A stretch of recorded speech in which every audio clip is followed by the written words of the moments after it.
அதனால் கடவுளுக்கு ஸ்மெல்லு உள்ள அந்த வாசனை உள்ள பூவை வைக்கும் போகும்போது அவர் அந்த அட்டென்ஷன் நம்ம மேலே வருதுங்கிறதையும் தாண்டி அவருக்கு பிடித்தமானதை வைக்கிறோம், பிடித்தமானது செய்கிறோம். செய்யும் போகும்போது அவருக்கு பிடித்தமான பூவை நம்ம செய்யும் போகும்போது கொண்டு போகிறவங்களே அவருக்கு பிடிச்சிருது.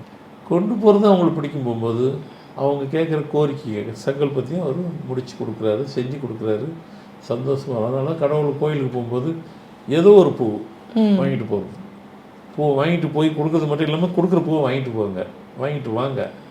அது மூலமா உங்களுக்கு சக்தி கிடைக்கும். அதனால் கோயிலுக்கு போகிறது, கடவுளுக்கு ஏன் பூவை பாவிக்கிறோம் பயன்படுத்துகிறோன்னா இதுதான் ரீசன்.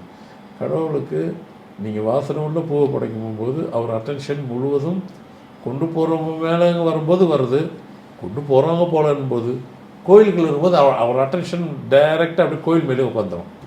இப்போ ஒரு சிவன் கோயிலில் வந்துட்டு வாசனை உள்ள பூவை போடுறாங்கன்னா அட்டென்ஷன் வந்துடும், அவர் அங்கே உட்காந்துருவார்.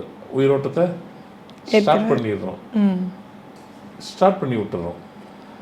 அது ஃபுல்லாக பவரோட அந்த பூவை போட்டுக்கிட்டே மேலும் மேலும் அந்த பூவை போட போட அதை நின்று பாருங்களேன். சில கோயிலெலாம் பார்த்தீங்கன்னா மாலை மேலே மாலை மாலை மாலை அள்ளி அள்ளி அள்ளி அள்ளி போடும்போது பார்த்தீங்கன்னா அங்கே போய் நம்ம நிற்கும் போது நம்மளை அறியாமல் ஒரு ஏதோ ஒரு சக்தியை நம்ம ஃபீல் பண்ணுற மாதிரி இருக்கும்.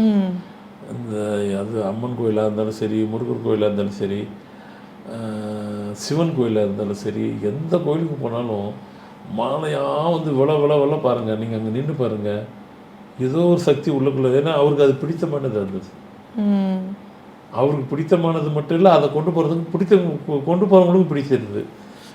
ஸோ அதனால் அதுக்கு தான் வந்து கோயிலுக்கு போனால் பூவோ மாலையோ வாங்கிட்டு போகிறது, அவர் கொடுக்குறது, அவருக்கு பிடித்ததை நம்ம செய்கிறோம். கண்டிப்பாக இனிமேல் யாரும் அதனால தான் கோயிலுக்கு போனால் வெறுங்கையை எடுத்துகிட்டு போகாதீங்க, பூவை வாங்கிட்டு போங்க. அதில் சில இதெல்லாம் இருக்குது. இப்போ வில்வெல்லாம் வில்வத்திலலாம் ஒன்றும் ஸ்மெல்லு இருக்காது. ஆனால் உண்மையான சீக்கிரட் என்ன, வில்வத்தில் ஸ்மெல்லு இருக்குது. அந்த ஸ்மெல் நமக்கு தெரியாது, இறைவனுக்கு தெரியும். இறைவனுக்கு மட்டும் உள்ள சீக்கிரட் அது.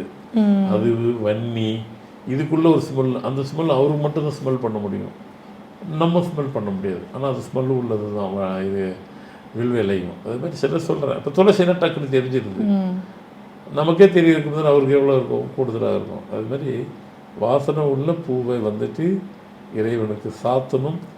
அப்படி இருக்கிறதுனால அந்த கோயிலில் அட்டென்ஷன் அவருக்கு வந்துடும், கோயிலில் திரும்பிடுறாரு. அவருக்கு அந்த கோயிலில் அவருக்கு அட்டென்ஷன் வந்துடும், அந்த பவரை ஏற்றிடுறாரு, அந்த பவரை நாம ஏற்றிடுறோம். அதனால தான் வாசனை உள்ள பூவை இறைவனுக்கு சாத்துறோம்.